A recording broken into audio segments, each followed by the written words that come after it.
అనుదినము ముమ్మారు మోకాళ్ళుని దానియేలు ప్రార్థన చేసేవాడు. నేను మళ్ళీ మళ్ళీ చెబుతున్నాను, ప్రార్థన గురించి ఇన్ని మార్లు నేను ఎందుకు చెబుతున్నానో తెలుసా? ఈ లోకంలో ప్రార్థన ద్వారా తప్ప మరిక దేని ద్వారా కూడా నీ జీవితం మారదు. దానియేలు రోజుకి ముమ్మారు మోకాళ్ళుని ప్రార్థన చేసుకునేవాడు.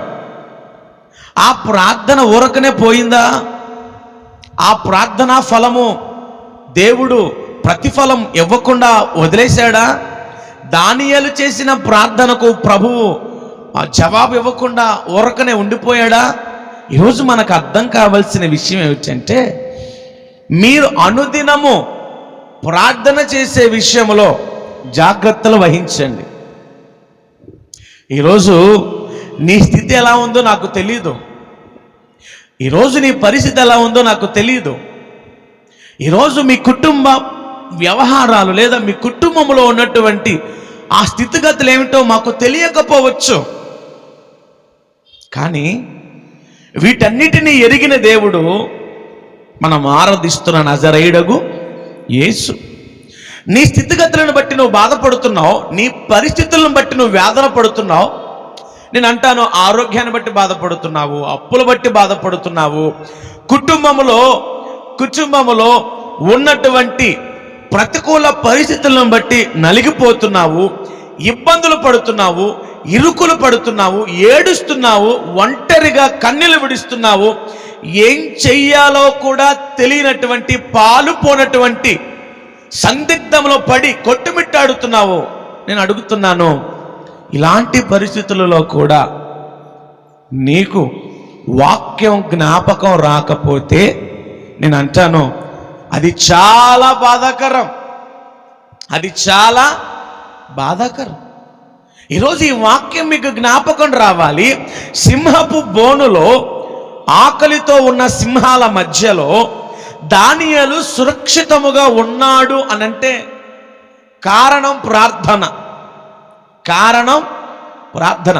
నీ ఇంటి పరిస్థితులు ఎలా ఉన్నా సరే, నీ భర్త త్రాగుబోతైనప్పటికీ, నీ భర్త తిరుగుబోతైనప్పటికీ, నీ భర్త వ్యసనపరుడయ్యుండి, నీ భర్త జోదగాడయ్యుండి, నీ భర్త బద్ధకస్తుడయ్యుండి, నేను చెప్పాను కదా, ఏ పరిస్థితి నీ ఇంట్లో ఉన్నా పరిష్కారం ప్రార్థన, ప్రార్థన, ప్రార్థన.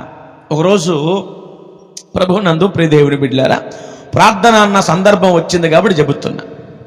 ఒక దైవజనుణ్ణి ఒక టీవీ విలేకరి రిపోర్టర్ ఇలా అడుగుతున్నాడంట, అయ్యా మీరు ఇంత ఘనముగా వాడబడడానికి గల కారణం ఏంటి?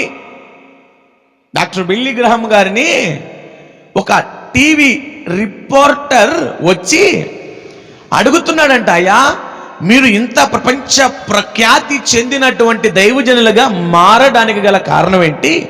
మీరు మాట్లాడుతున్నప్పుడు అనేక మంది ప్రభావితం అవ్వడానికి గల ఆ వెనకున్న ఆ మూలాలు ఏమిటి? ఈ స్థాయిలో మీరు ఉండడానికి గల ఆ వివరాలు మాకేంటో కాస్త చెప్పగలరా అని అంటే, వెంటనే బిల్లీ గ్రహం గారు అన్నారంట, చెబుతాను రాసుకో, 3 విషయాలు ఉన్నాయి అన్నారంట. వెంటనే ఆ విలేకరి పెన్ను పట్టుకున్నాడు, పుస్తకం తెరిచాడు. ఏం చెబుతారా పాస్టర్ గారని ఆసక్తితో వింటున్నాడంట. మొట్టమొదటి మాట ప్రార్థన అని చెప్పాడంట పాస్టర్ గారు. చక్కగా రాశాడు. మరలా వెంటనే అన్నాడంట, రెండవ మాట ప్రార్థన. ఆశ్చర్యపోయాడు విలేకరి. మరలా 3వ మాట ప్రార్థన. స్తోత్రం కలుగునుగాక. హల్లెలూయా. ప్రపంచ ప్రఖ్యాతిగాంచిన దైవజనుడి నోటి వెంట వచ్చిన మాట ఏంటో తెలుసా? ఈరోజు నేను ఈ స్థితిలో ఉండడానికి గల కారణం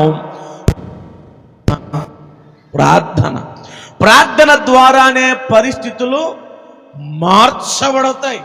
ప్రార్థన చేయి, ఆరోగ్యం సంపాదించుకో. ప్రార్థన చేయి, కుటుంబంలో వృద్ధి, ఆర్థిక పరిస్థితుల మీద వృద్ధిలోకి రండి. ప్రార్థన చేయి, భర్తలో ఒక మార్పు చూడు. ప్రార్థించు, నీ కుటుంబాన్ని ప్రభు కట్టి చూపిస్తాడు. ప్రార్థించు, ఆర్థిక వనరులు ఆయన తెరుస్తాడు, నూతనమైన ద్వారాలు. ప్రార్థించు, ప్రతి పరిస్థితిని కూడా చక్కదిద్దగల దేవుడు మనకొకడు ఉన్నాడు. మన ప్రార్థన ఆలకించేవాడు. నాకు మొర్ర పెట్టండి, నేను మీకు ఉత్తరం ఇస్తాను. ప్రైజ్ ది లార్డ్, హల్లెలూయా. నేను ఇదే చెబుతున్నాను, మీకు దేవుని వాక్యము ప్రార్థన మీద మీకున్న ఆసక్తి మిమ్మల్ని కాపాడుతుంది. అనుదినము అనుదినము అనుదినము నేను అడుగుతున్నాను, దానియేలు రోజుకి 3 మారు ప్రార్థన చేశాడు. నేను అడుగుతున్నా, మీ డేలో మీ రోజువారీ జీవితంలో ఎన్ని మార్లు మీరు ప్రార్థనకు మోకరించగలుగుతున్నారు? దానియేలేమి ఖాళీగా ఉండేవాడు కాదు, పని పాట లేకుండా తిరుగుతున్న వ్యక్తి ఏం కాదు. దానియేలు రాజు సముఖములో ఒక చక్కటి ఉద్యోగములో ఉన్నటువంటి ఒక బిజీ పర్సన్. దానియేలు ఒక మంచి ఉద్యోగస్తుడు, ఒక రాజ్యములో రాజుగారి కింద ఉన్నటువంటి ఒక ఉద్యోగస్తుడు. అలాంటి ఉద్యోగస్తుడే, అలాంటి బిజీ పర్సనే రోజుకి 3 మార్లు ప్రార్థన చేస్తే, నేను అడుగుతున్నాను, మన ఆత్మీయ జీవితాలు, మేబీ నేను అంటాను మధ్యాహ్నం పూట నీకు కుదరకపోవచ్చు, ఖచ్చితంగా ఈ మాట చెప్తాను నేను, ఎందుకంటే నువ్వు ఉద్యోగానికి వెళ్తావు కాబట్టి. నేను అంటాను, ఉదయం లేవగానే రేయి మొదటి జామున లేచి నీళ్లు కుమ్మరించినట్లుగా నీ దేవుని పాదాల మీద పడి ప్రార్థన చేయగలుగుతున్నావా?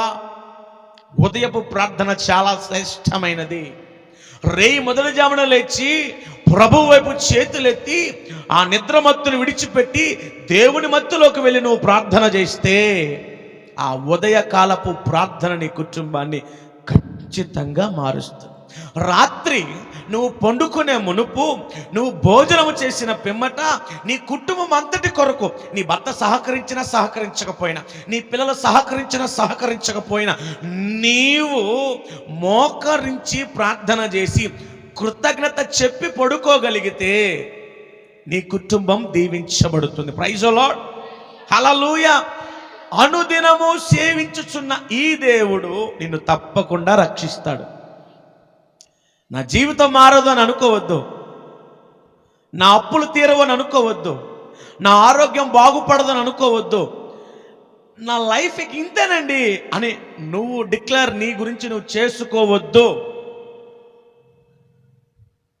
నువ్వు ఎవరినైతే నమ్ముకున్నావో ఆ దేవుడు నీ పక్షాన కార్యం జరిగించగల సమర్థుడే ఉన్నాడు.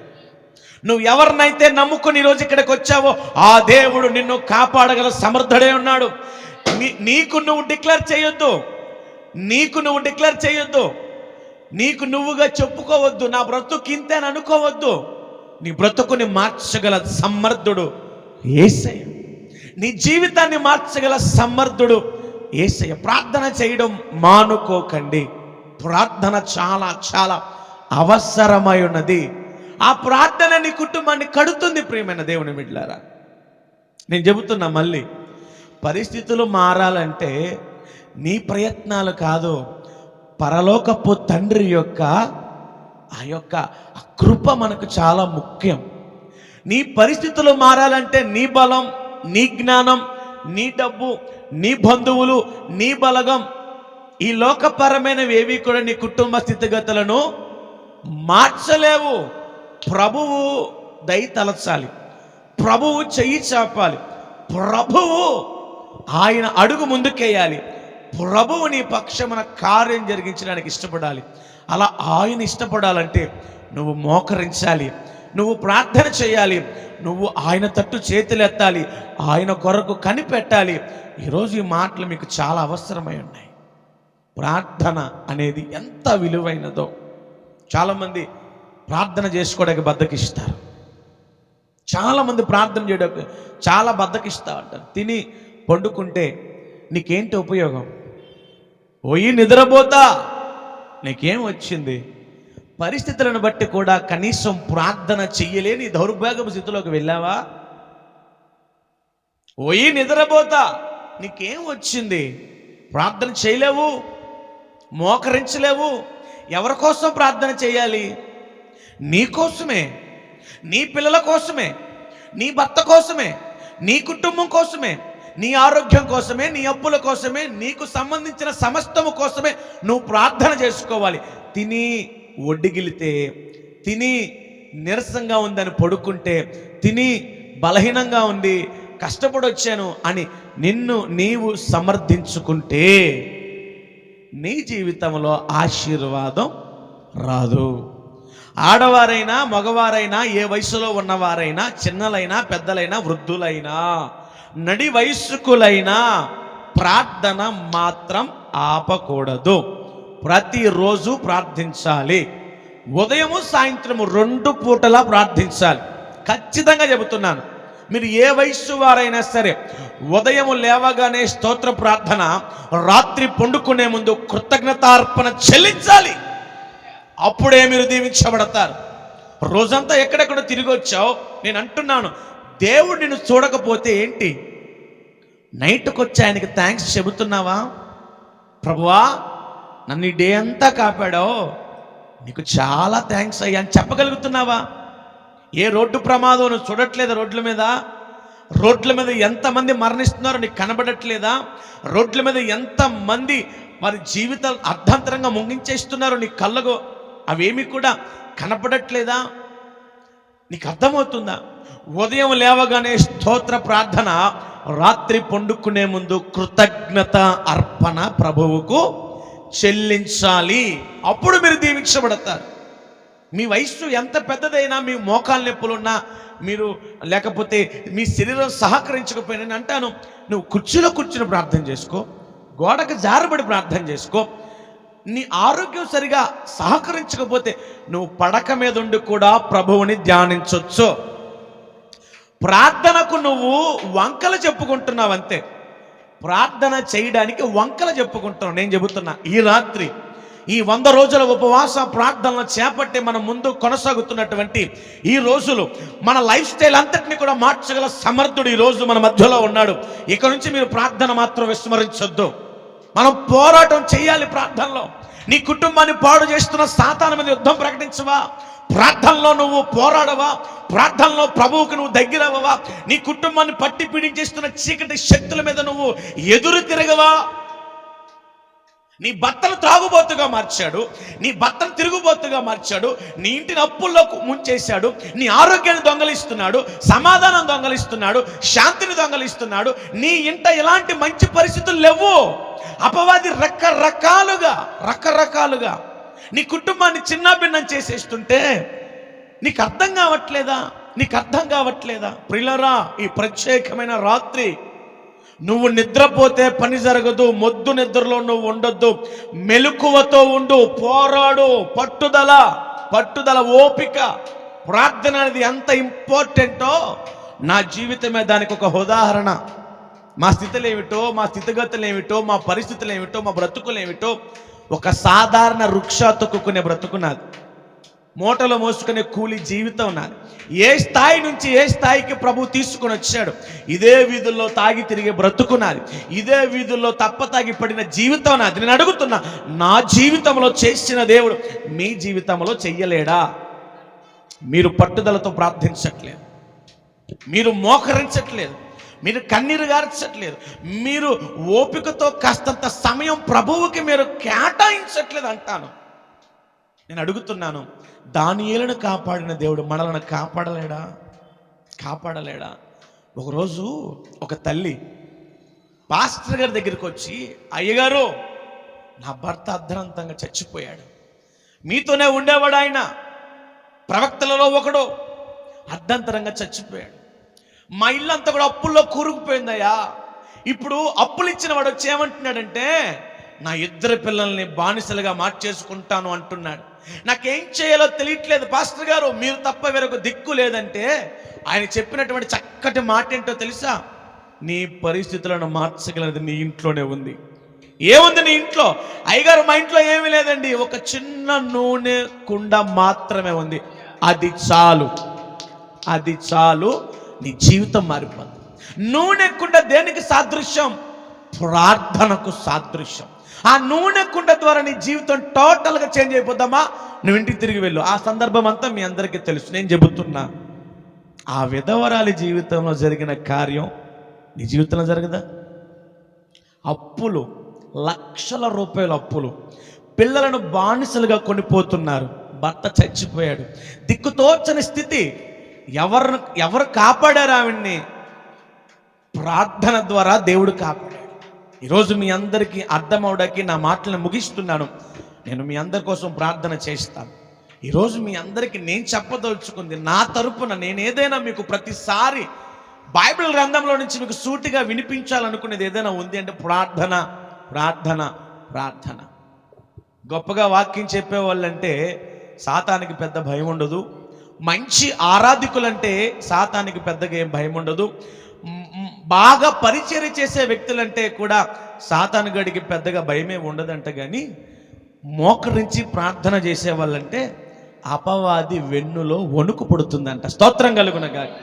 నువ్వు పరిచర్య చేసినా, కానుకలు ఇచ్చినా, పాటలు పాడినా, వాక్యం చెప్పినా అది వాడికి పెద్ద ఇబ్బంది అనిపించదు. నువ్వు మోకరించి ప్రార్థన చేస్తే, నువ్వు ఎప్పుడైతే ఆకాశం తట్టు చేతులెత్తి తండ్రి అని మొరపెట్టడం ప్రారంభిస్తావో ఆ క్షణం నీ ఇంట ఏ మూల ఉంటాడుగా వాడు, నీకు కనపడలే, ఏదో ఒక మూల ఉంటాడు వాడు. నువ్వు మోకరించిన క్షణం వాడి ఒళ్ళులో వణుకు ప్రారంభమయ్యి వాడికి ఏం చేయాలో అర్థం కాదు, వాడికి ఏం చేయాలో అర్థం కాదు. ఎలాగైనా అక్కడి నుంచి తప్పించుకొని పారిపోవడానికి వాడు పడే తెప్పలు అన్నీ కాదు. ఈ రోజు నుంచి మీరు ప్రార్థన చేయడం నేర్చుకోండి. ఈ విమోచన ప్రార్థన మందిర విశ్వాసులుగా, మీ సేవకుడిగా మీకు ఇచ్చే సలహా. ఎందుకంటే పదే పదే ప్రార్థన గురించి నేను ఎందుకు మాట్లాడుతున్నానంటే మీరు అది చేయలేకపోతున్నారు.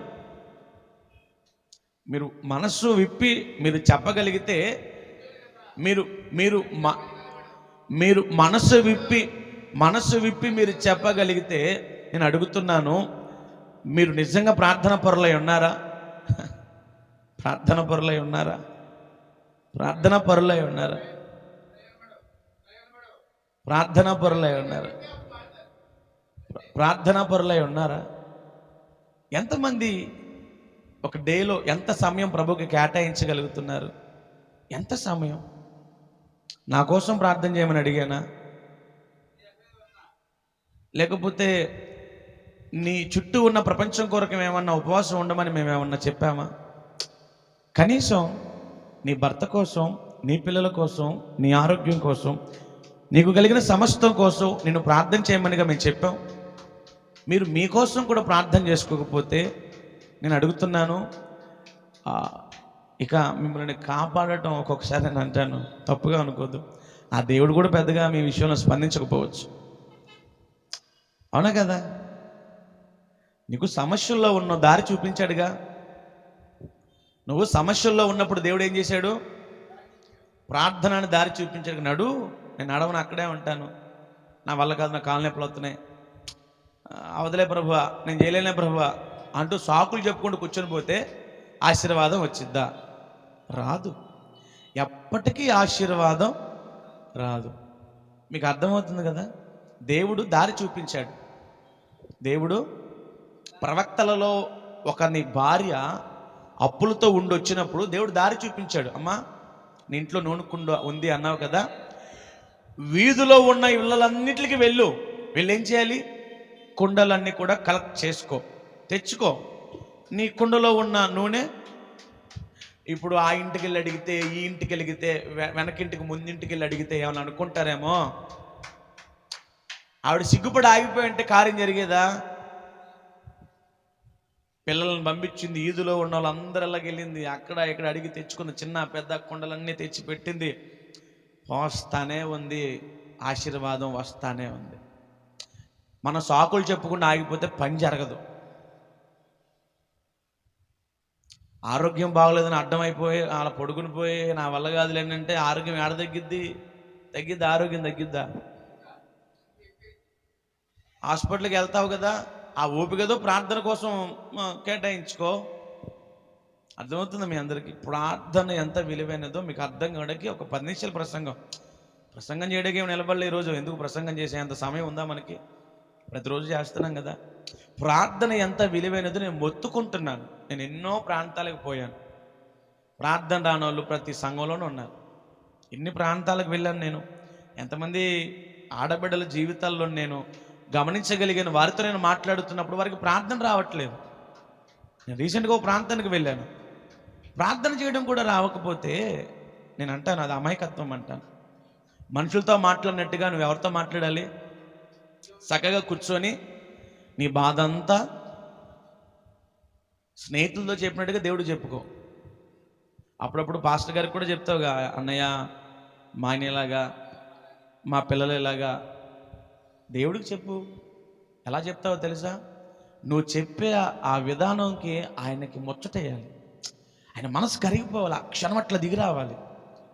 అప్పుడప్పుడు మీ అమ్మకో మీ ఇంట్లో వాళ్ళకో ఫోన్ చేసి, అమ్మా మా ఆయన ఇట్లా చేస్తున్నాడు అంటావు కదా, ఆ చెప్పే విధానం ఇంకొంచెం లోతుగా నడిపించి నీ అనుభవాలని ఆయనకి చెప్పు. తండ్రి అని పిలు. మొన్న చెప్పాను నేను కీర్తన గ్రంథంలో ఒక మాట, నేను నీ తండ్రినై ఉన్నాను. నువ్వు నా కుమార్తెవురా, నువ్వు నా కుమార్తెవు, నేను నిన్ను కని ఉన్నాను. నన్ను అడుగు ఏం కావాలి, నన్ను అడుగు ఏం కావాలి. కీర్తనలు ఇదే మాట రాయబడి ఉందా? రెండో కీర్తన 8వ చరణం ఏదో ఉంటుంది. నేను నిన్ను కని ఉన్నాను, నీకు తండ్రినై ఉన్నాను, నీకేం కావాలి అడుగు, నేను నీకు ఇస్తాను.